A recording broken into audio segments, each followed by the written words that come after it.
हम बात गुरुग्राम की करते हैं। गुरुग्राम में जिस प्रकार से जो चीजें रही, हालांकि वो जो परसेंटेज था वो 62 के आसपास वहां मतदान देखा गया, लेकिन 5 बार जो सांसद रहे राव इंद्रजीत को फिर से मौका मिला, बीजेपी ने मैदान में उतारा। लेकिन कहीं ना कहीं कांग्रेस एक हैवी उम्मीदवार उनके सामने लाना चाहती थी, तो वो कांग्रेस की ओर से अभिनेता राज बब्बर को मैदान में उतारा गया। बड़ा रोचक चुनाव हो सकता था, लेकिन मुझे लगता है कि यहां चुनाव जितना रोचक होना चाहिए था उतना रोचक नहीं दिखा, एक तरफा चुनाव दिखा। आंकलन कर लेते हैं, इस चुनाव का विश्लेषण करते हैं। लाटा साहब, गुरुग्राम की बात कर रहा हूं, गुरुग्राम को कैसे देखते हैं, क्या आंकलन है आपके पास? देखिए, गुरुग्राम में कुछ है ना समीकरण इस तरीके के हैं कि गुरुग्राम भारत का सिंगापुर भी है। बिल्कुल। गुरुग्राम लोकसभा में भारत का वो पिछड़ा इलाका भी है जिसे देश के सर्वाधिक पिछड़े इलाकों में यानी नू मेवात को शुमार किया जाता है। और गुरुग्राम में लोकसभा के अंदर वो इलाका भी आता है जहां विदेशी कंपनियों के तमाम दफ्तर मौजूद हैं, उनके लोग वहां बैठते हैं, उन कंपनियों के बड़े बड़े निर्णय वहां से लिए जाते हैं।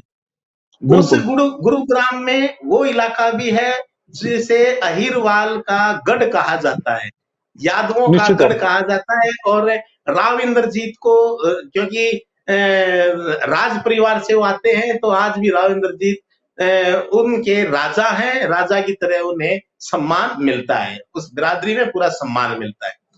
तो गुरुग्राम कई चीजों की वजह से प्रसिद्ध है। और राज बब्बर के चुनाव लड़ने से मैं ये कहूंगा कि राजा जी तो पहले भी मैदान में थे, लेकिन पहली बार आए राज बब्बर, और राज बब्बर के चुनाव लड़ने से गुरुग्राम की जो नाम था उस नाम को और 4 चांद लगे हैं कि एक इतनी बड़ी सेलिब्रिटी ने आकर भी वहां चुनाव लड़ा। बिल्कुल। राज बब्बर ने एक अच्छा चुनाव वहां लड़ा। उन्हें उम्मीद थी और है, अभी भी उम्मीद है कि मेवात के 3 विधानसभा क्षेत्रों से उन्हें बड़ी लीड मिलेगी।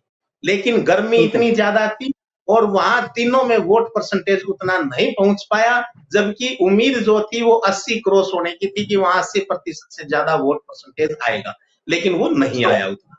तो ये एक राज बब्बर के लिए मतलब खतरे की घंटी है। और फिर अहिरवाल की बात करें तो अहिरवाल में देखिए राज बब्बर को वोट मिलने की संभावना शुरुआत से ही नहीं थी, क्योंकि अहिरवाल पूर्ण रूप से अपने राजा के साथ जाएगा, राव इंद्रजीत के साथ जाएगा, ऐसा अनुमान था। रही सही बात, जब प्रधानमंत्री महेंद्रगढ़ पाली रैली में आए थे तो उन्होंने जिस तरीके से राव इंद्रजीत की पीठ को थपथपाया और उन्हें शाबाशी दी, अपना भाई बताया, तो वो चीजें देखिए चुनाव में मतदाता के दिमाग पर असर करती हैं। और इसलिए मेरा तो मानना है कि एक और अच्छा, फिर अगली बात हम करें बादशाहपुर, गुड़गांव, रेवाड़ी, ये बड़े शहर हैं। इनमें जो वोट है वो एक शहरी माइंडसेट वाला वोट है, तो इसका फायदा राव इंद्रजीत को यानी भाजपा को होता हुआ मुझे नजर आ रहा है। तो ये जो है मतलब जो हम कह सकते हैं कि गुरुग्राम का झुकाव जो है वो हो सकता है राव इंद्रजीत की तरफ रहे।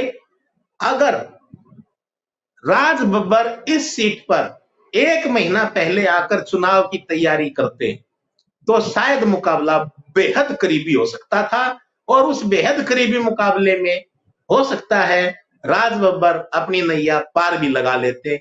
लेकिन फिलहाल जैसे सबसे देर से जो टिकट थी हरियाणा की वो गुरुग्राम की ही घोषित हुई थी, और राज बब्बर सबसे बाद में वहां प्रचार के लिए पहुंचे थे, तो इसका खामियाजा भी उन्हें वहां जरूर होगा। तो फिलहाल हम यही कहेंगे, मुकाबला थोड़ा सा जो है फायदे की स्थिति में यहाँ राव इंद्रजीत हैं, और माना जा रहा है कि अब वो अपना लोकसभा सांसद बनने का सिक्सर लगाने में यहाँ कामयाब हो सकते हैं।